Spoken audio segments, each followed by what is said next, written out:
Folks, how are you? Have a good weekend? Everybody raring and ready to go? 3 hours broadcast excellence starting right now, right here, the EIB network, and your guiding light, and America's real anchorman, Rush Limbaugh, affectionately known as the all-knowing, all-caring, all-sensing, all-feeling Maharashi. You're at 800-282-2882, the email address lrushbo@eibnet.us. Just as I thought there was no such thing as downtime this past weekend, it was as busy as any day during the week. And let's just get started. Here is sort of an outline of where we're going today. Of course, the Harvey Weinstein situation. Folks, this is big. It's not just about a Hollywood mogul and his misbehavior.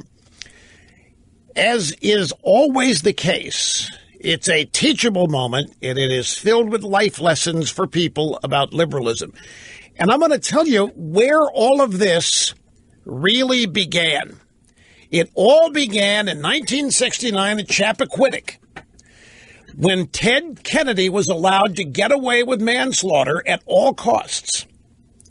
Now, in 1969, modern-era feminism was just being unrolled.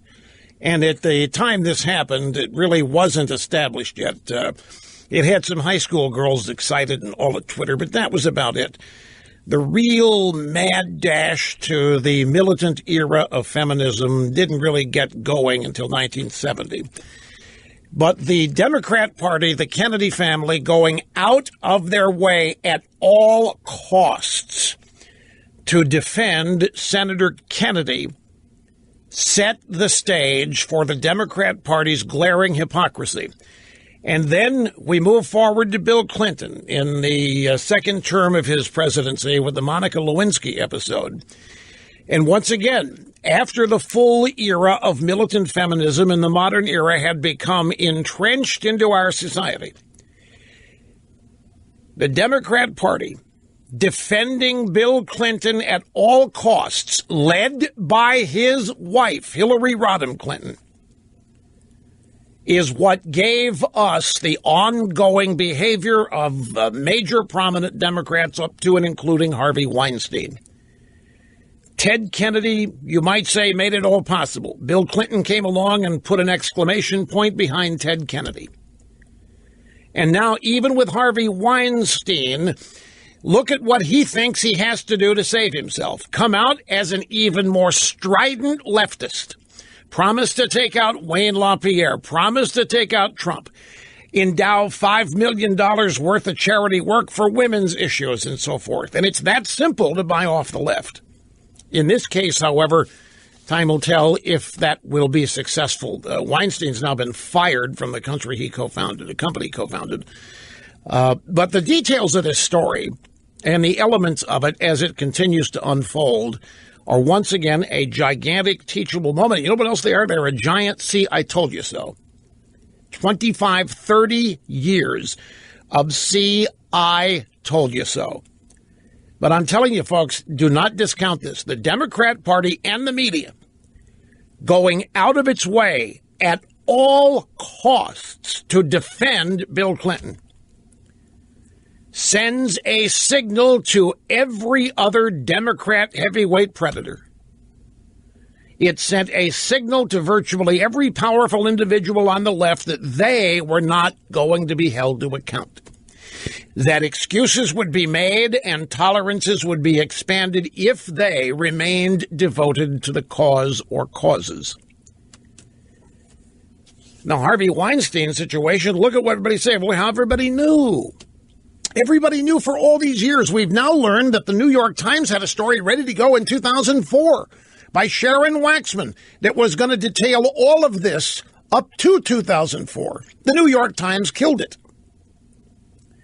The New York Times killed it, and they're getting kind of creamed here by Sharon Waxman, no longer writing there, who says, it's kind of funny to listen to the New York Times moralize about how the media looked the other way all these years with Harvey Weinstein when they led the league in looking the other way and spiking stories about Weinstein. Saturday Night Live did not talk about Weinstein. They didn't make any jokes about Weinstein. They didn't do a thing about Weinstein. And you know what Lorne Michaels said, the producer of Saturday Night? Well, it's a New York thing. Harvey's a New Yorker. You know, we give our own people a pay. He didn't say that's what he meant. We give our own people a pay. Well, here's another. Trump is a New Yorker, but that's what blows the whole story to smithereens, his whole line of reasoning. There is a series of comparisons being made between Trump and Harvey Weinstein. Another flailing attempt by the left to neutralize the impact of what Weinstein has done. Let me tell you, there's a couple stories in the stack about this. Trump hasn't done diddly squat compared to Harvey Weinstein. Trump is nowhere near Harvey Weinstein's league. Trump hasn't done anything remotely close to what Harvey Weinstein knowingly did, and for which he was excused for all of these years. Somebody did a survey of a number of years of Oscar ceremony broadcasts, and they found out that over a long period of time, I forget the number of years, but I think it's at least 10, maybe 14 years, in examining acceptance speeches of Oscar winners, Harvey Weinstein was thanked more than God. I mean, he was a thug. He was a pig. He was powerful. He was a bully, and everybody was afraid of him and was sucking up to him and did everything they could to try to make sure Harvey never got mad at them. But all that time, people were seething that he was getting away with it. Nobody had the guts to come out and say it. A couple of women did, but they were ignored. So now the comparisons are on between Trump and Harvey Weinstein, and there aren't any comparisons to Donald Trump and Harvey Weinstein. And yes, they both are New Yorkers, and Saturday Night Live is routinely engaged in trying to destroy Donald Trump. Hi, folks. Welcome back. Your phone calls are going to be part of the program as well. 800-282-2882. And again, we're loaded today. I'm going to do everything I can to get everything I want to talk about in. And there is a lot of it. I can't do a fourth hour today because I have a newsletter interview after the program today. You should have seen Snurdly. You were thinking about doing one today. I was. And then I realized I have a newsletter interview. Well, I mean, I'm thinking about it because I just got more stuff than I can get to here. Look, the Harvey Weinstein thing. Folks, this is not about hypocrisy. The left never is held accountable on their hypocrisy anyway, no matter how blatant. And this is as blatant an example or case of hypocrisy as you can get. They're trying to compare now Trump to Weinstein. There's a big difference here. Donald Trump talked. Donald Trump talked the talk with some host at NBC coming out of a trailer. And interestingly, Trump was talking about what celebrities like Weinstein could get away with, simply because they're celebrities. But Trump, there's no record of Trump doing any of this. Trump can't hold a candle to Weinstein in this regard. Weinstein walked the walk. All Trump was doing was talking about the very kind of behavior that is permitted when celebrities are involved. But hypocrisy is not, I mean, there's plenty of it, but that's not what this is about. What this is about is plain and simple the abuse of women, the mistreatment of women that was ignored and tolerated, and in some quarters laughed at and applauded. Hey, man, great work if you can get it. Hey, Harvey, way to go, bud. Hey, Harvey, way to get away with this. Harvey had his supporters. Harvey had lots of women in Hollywood who owed him a lot, they believed, and they got silent. And they stayed silent. Although Meryl Streep, have you heard about this, Mr. Snurdly? Meryl Streep, one of those who has called Harvey Weinstein God, is now slammed Weinstein's disgraceful behavior. He's finally spoken out. I have it right here, my formerly nicotine statement. Here it is. A lengthy statement released early today. The disgraceful news about Harvey Weinstein has appalled those of us whose work he championed and those whose good and worthy causes he supported. It's not the news that's disgraceful, Miss Streep. It's Weinstein. You note the wording of this, the disgraceful news about Harvey. No. The disgraceful Harvey Weinstein. Not the news, Ms. Streep. She said the intrepid women who raised their voices to expose this abuse are our heroes. You ignored them. She goes on to claim she didn't know. She didn't know about this till she first read the Huffing and Puffington Post. And then she made a point of saying, I want to correct something. Not everybody knew, because that was the news on Friday, that everybody knew.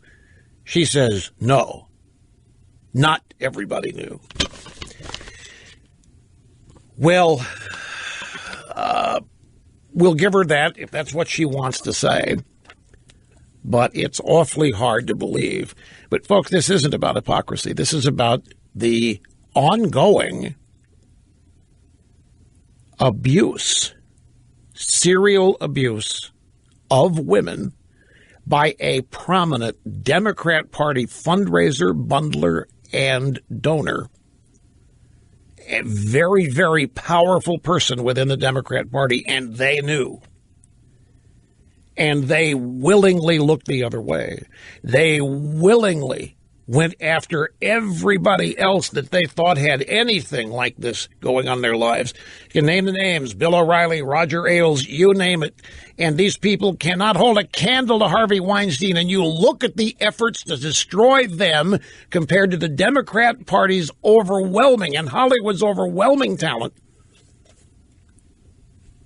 of ignoring Harvey Weinstein and propping it up. And I'm telling you, it all began with Teddy Kennedy, and then it really crystallized with Bill Clinton, because when the party and the media spent every bit of capital they had, went to every length possible to defend and maintain Bill Clinton in office, what's the message that was sent?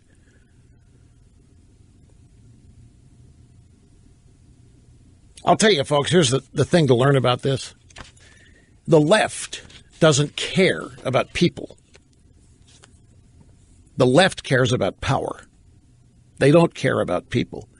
And yet they own the image of being the only people who do care about people. It's the left that owns this moniker of compassion. And only they have compassion. Conservatives, Republicans are cold-hearted, mean-spirited, racist, sexist, bigot homophobes. And the people on the left are princes, and they respect, and they hoist women up, and they sponsor women's causes, and they defend women at all costs against the overreaching behavior of so-called conservative predators, when in fact the predation is heaviest and most intense on the left. That's why the left stayed silent and even lied for Ted Kennedy. It's why Democrats stayed silent and or lied for Bill Clinton. It's why the left mobilized to hide the decline. That's why Democrats would let anyone see the Affordable Care Act before it was crammed down our throats, why they wouldn't let anybody see it. That's why the left stays silent or lies about baby butchers at Planned Parenthood. They care more about power than people. With the left, folks, it's never about people. Look at the people they claim to champion. Look at the groups, look at the victims they claim to be protecting and looking out for. Ask yourself, how is life for people in those groups? Those groups are routinely angry, are they not? They're routinely angry and unhappy and discontent, and they're constantly looking for the Democrat Party to make it better. And how does the Democrat Party make it better? By promising to get even with the people who are responsible for the plight of all the people investing everything in the Democrat Party. For 50 years, African Americans in this country have been complaining and whining about you name it, and the Democrat Party has been promising for 50 years to fix it and get even with the people perpetrating all these evils, and nothing changes. The same complaints, the same misery, the same unhappiness for 50 years. Ditto for Latinos and Hispanics.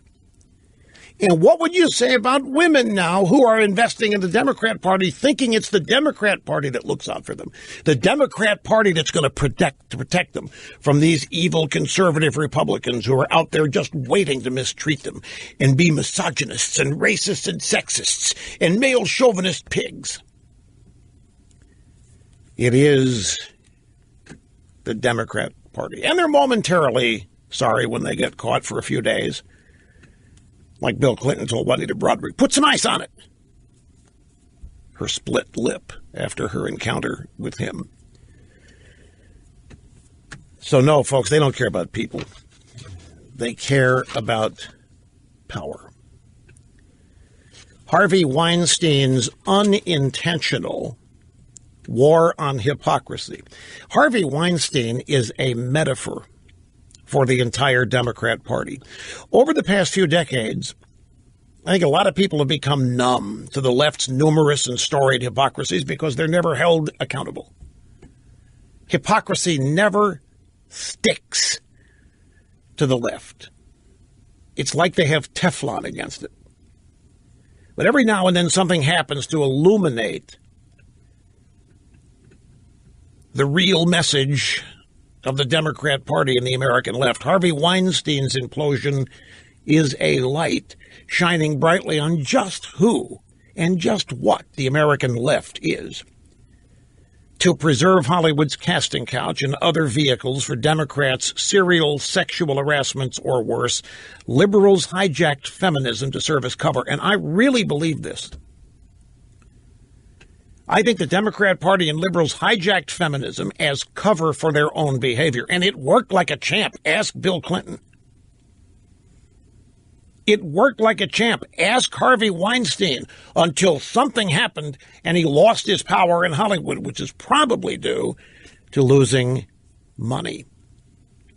Which, by the way, I pointed out last week. Now, everybody over the weekend hijacked that comment. No credit to me, of course.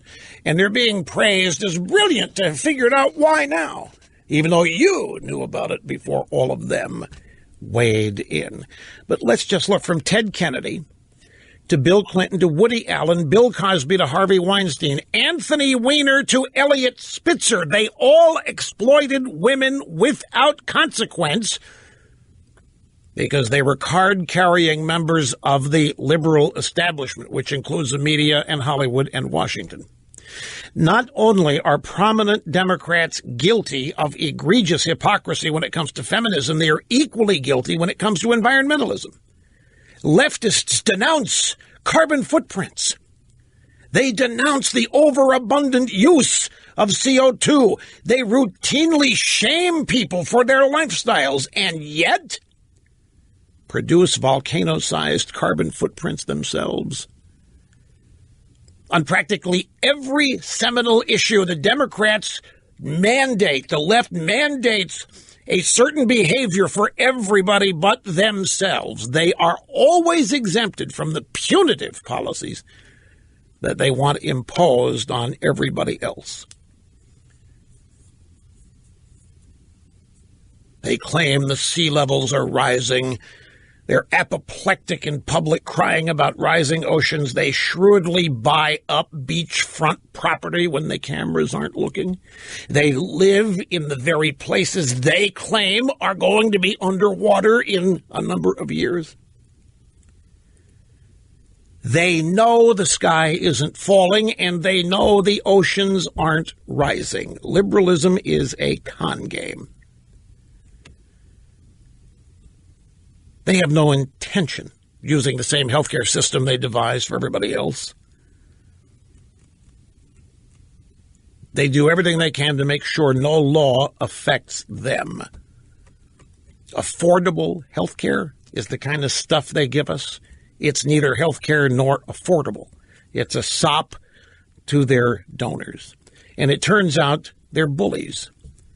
Sexual bullies in the workplace. Equal pay? They always demand equal pay for women, equal pay here, equal treatment there. Look at the way they treat women in Hollywood.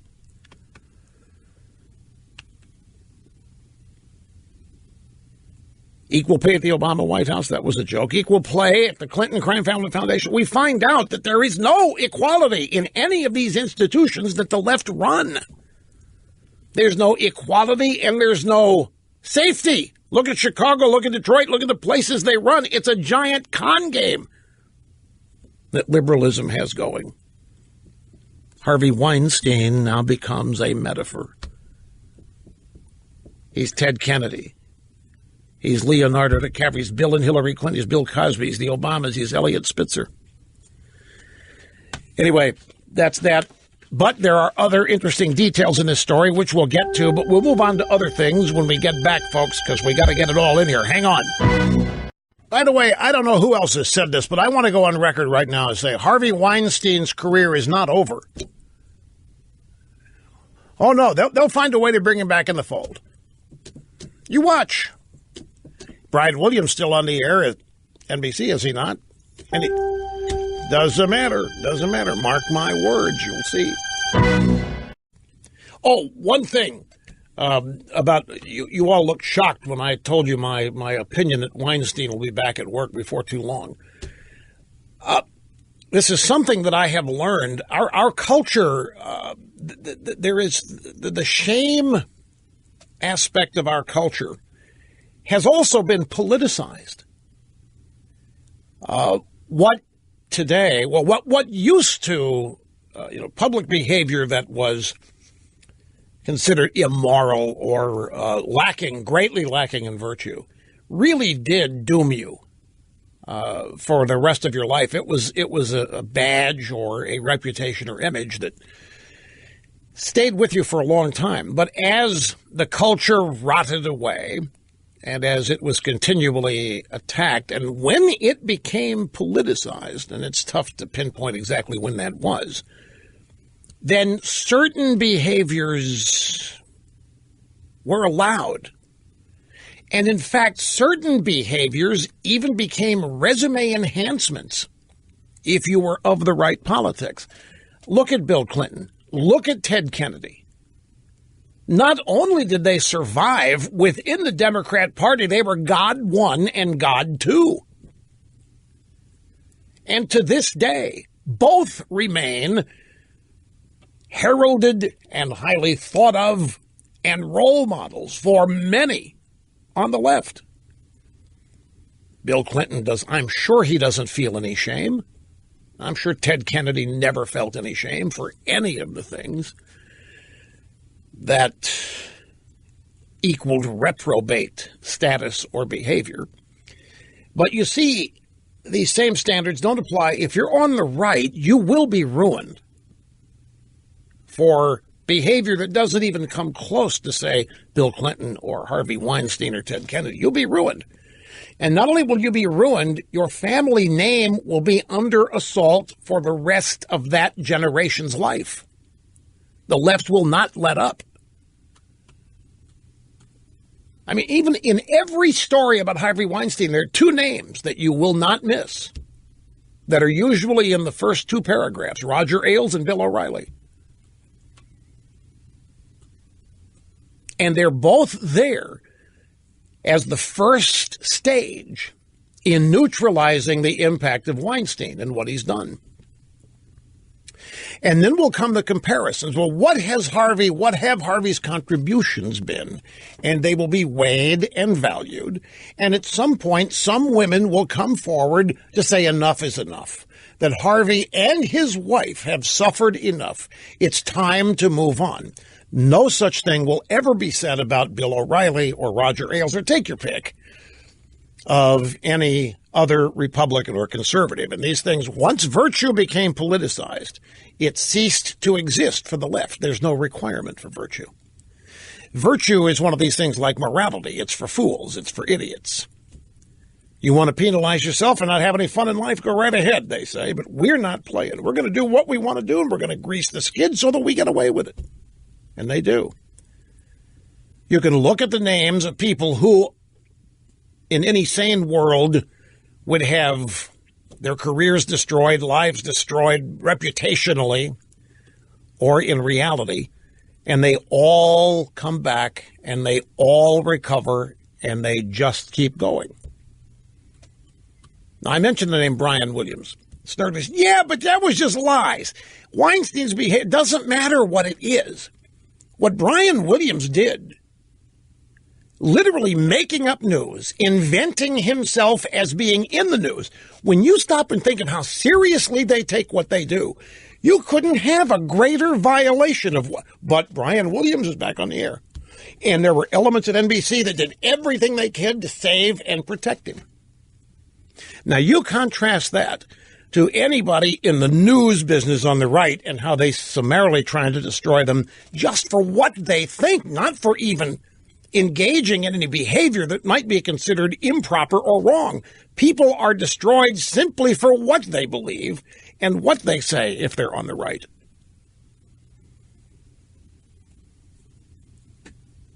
Have you think the Democrat Party really wants to get rid of Harvey Weinstein's money? They don't, and they haven't. Have you seen the stories? I've got it right here. DNC gives away 10% of Weinstein's donations. They're making a big deal. This is filthy money. They say, we can't keep, this is sticky. This is gooey. This is evil money. So they're donating it to Planned Parenthood. Or they're recycling and donating it to other left-wing causes. Harvey's money is staying right where it was always intended to be, in the bowels of the Democrat Party, in the prostate of the Democrat Party.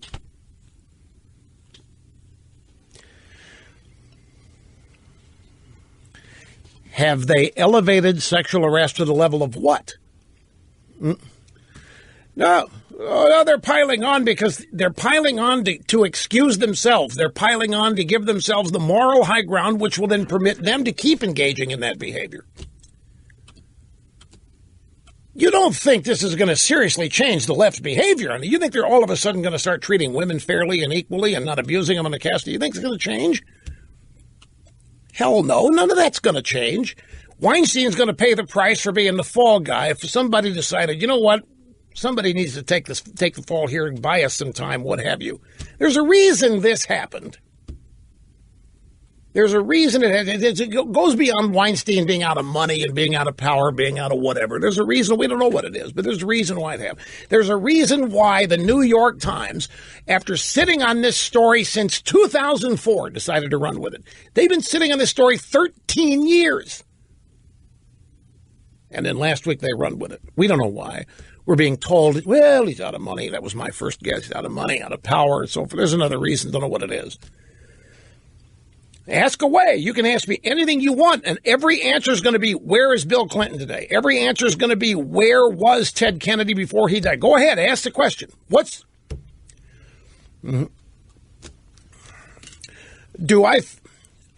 question is, do I think the new generation of Hollywood actresses is going to put up with this stuff the way the older generation of Hollywood actresses did? That is a good question. This young generation of millennials is so consumed with a mistaken concept of equality. They think it's sameness. Equality is sameness and so forth. I think the allure of stardom,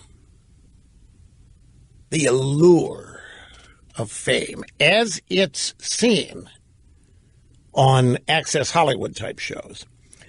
You got to remember how people see fame. They see on TV. They see the TV. They see red carpets. They read Page 6, TMZ, and to them, these people are having the life every day. They're at a party. They're doing this. Everybody's getting laid. Everybody wants everybody. Everybody's attractive. Everybody's beautiful. Nobody has any hang-ups. Everything's perfect. That's how it's presented. And the lure of getting in that door.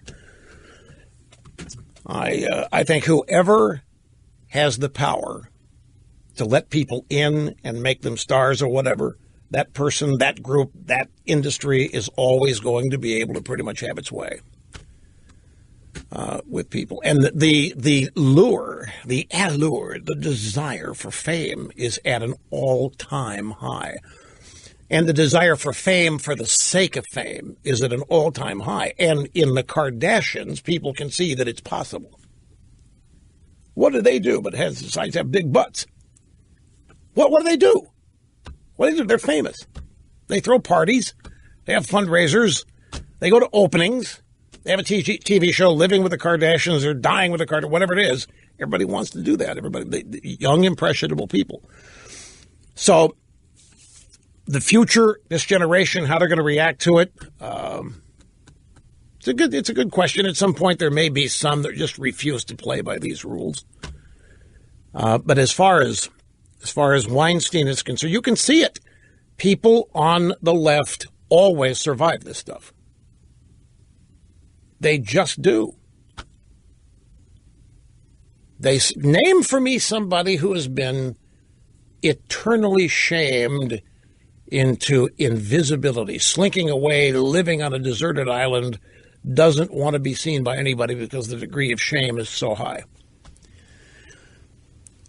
Anthony Weiner, give me a break. Anthony Weiner is going to become one of the biggest stars when he gets out of jail simply because of what he did, simply because of what he went to jail for.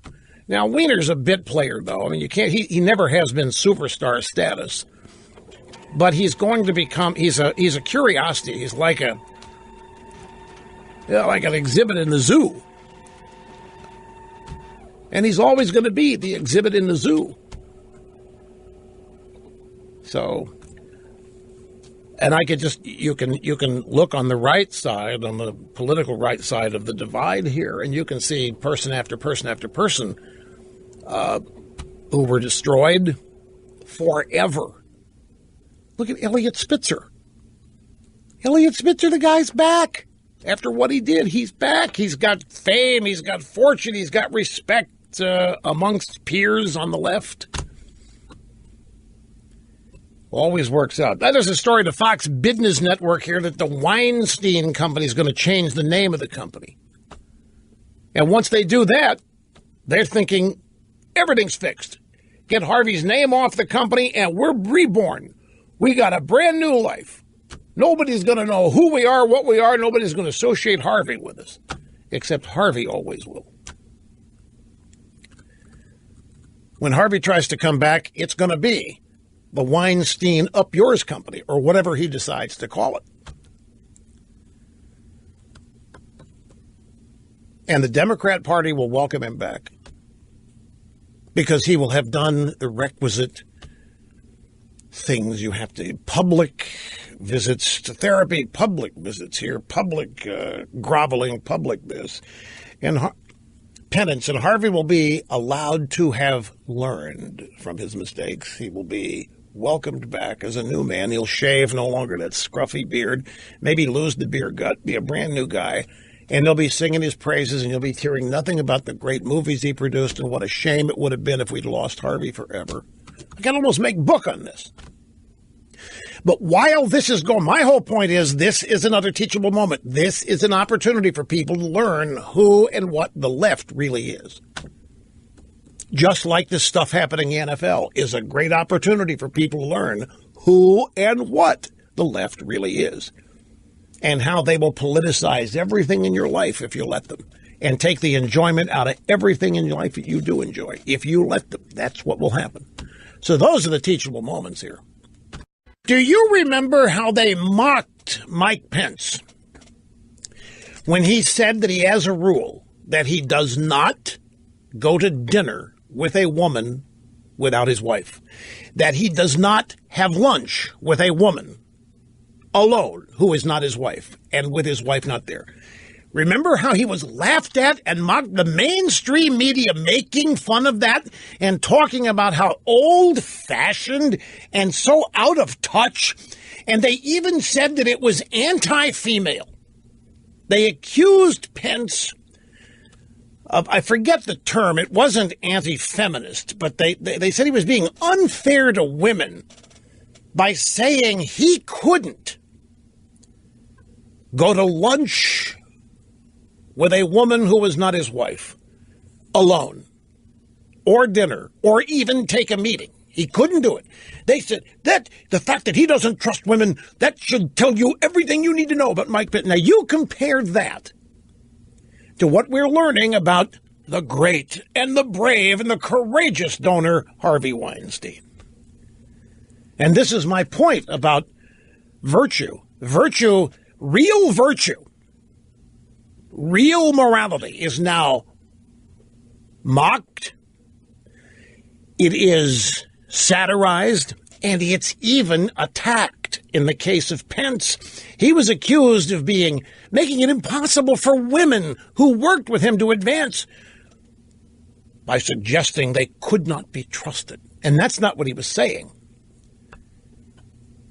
He was doing this out of respect to his wife. And he knows, by the way, damn well that if such a photo ever emerged, what the drive-by media would do with it. Compare that to the drive-by media wishing they were Bill Clinton. Compare that to Nina Burley saying she would give Clinton a Lewinsky just to thank him for keeping abortion legal. The women in the White House press corps would look at Clinton and then Lewinsky and say, why her?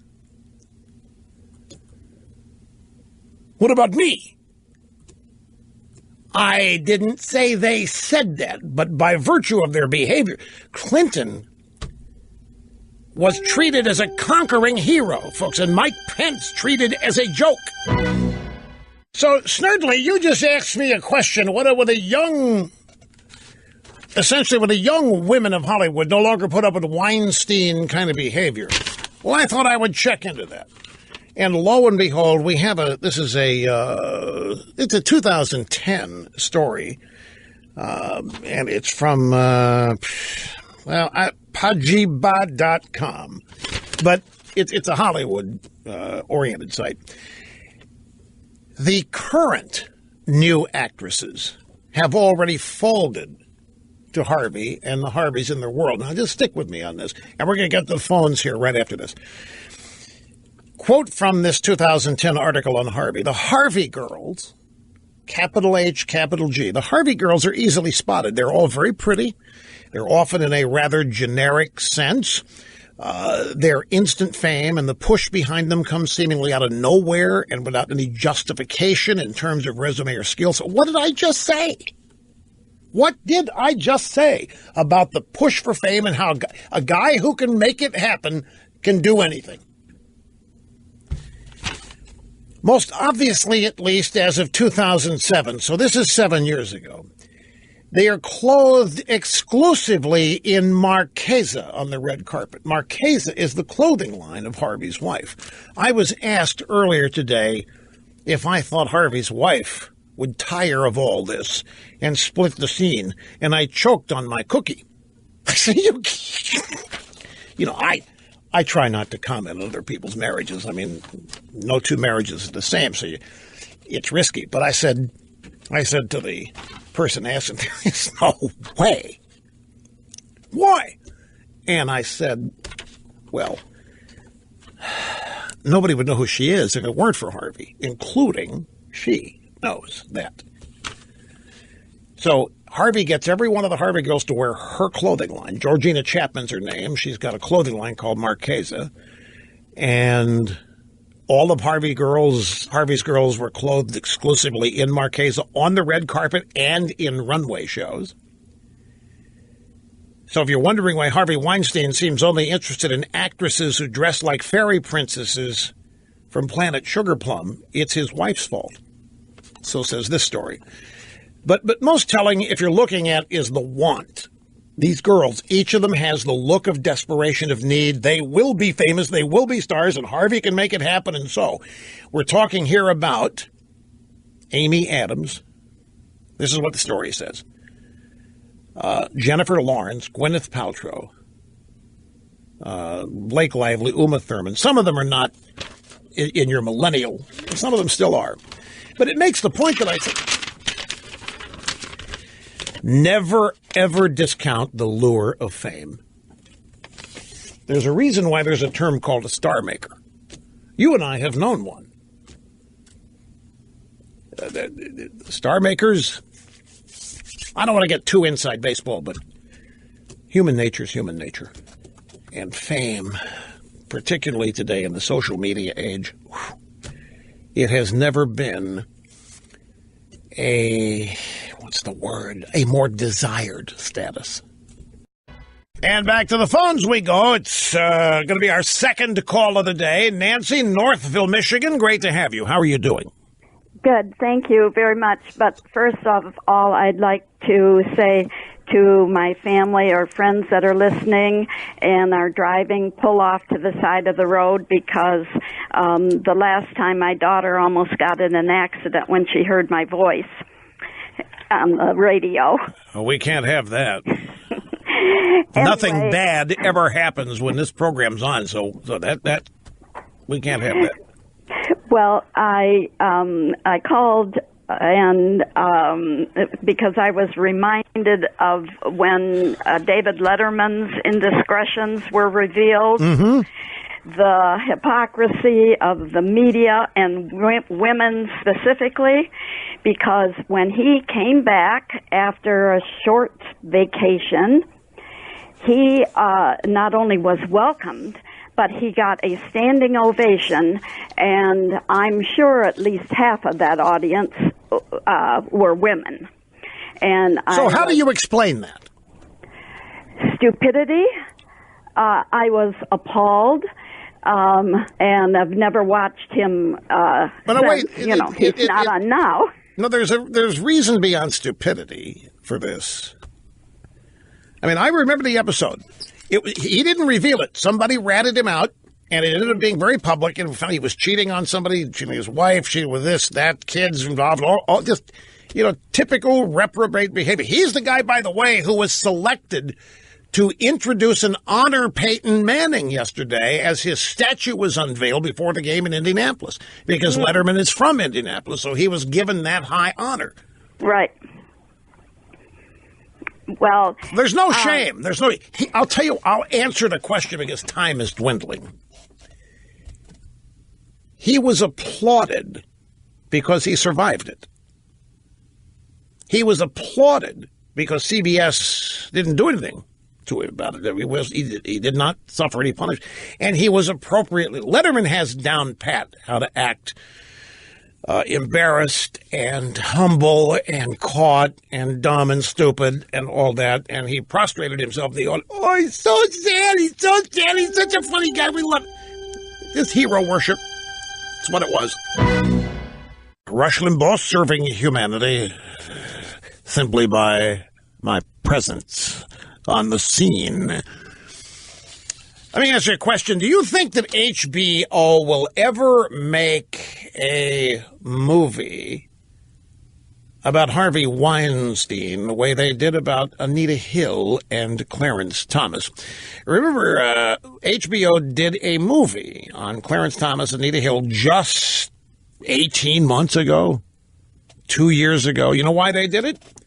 They did it because it happened back in 1991, 99. They had to remind the millennial generation what a rotten SOB Clarence Thomas is.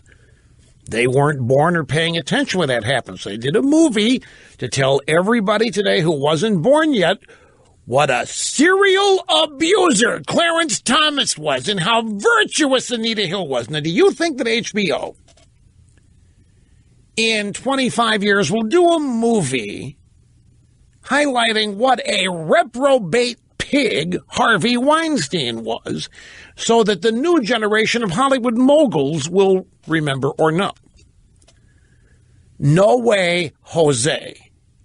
What will happen is, if they do a movie, it will be to herald Harvey Weinstein and his comeback and how he overcame personal demons, and with therapy and the love of a devoted community from Hollywood, was able to fight back and reclaim his seat in the executive suite at the Weinstein Company. That's how they'll do it. And this is why I say there will not be any permanent damage to Harvey Weinstein. Mark my words, because there's always going to be some payoff to kissing up to the guy. Somewhere in that demented world, it will be the case.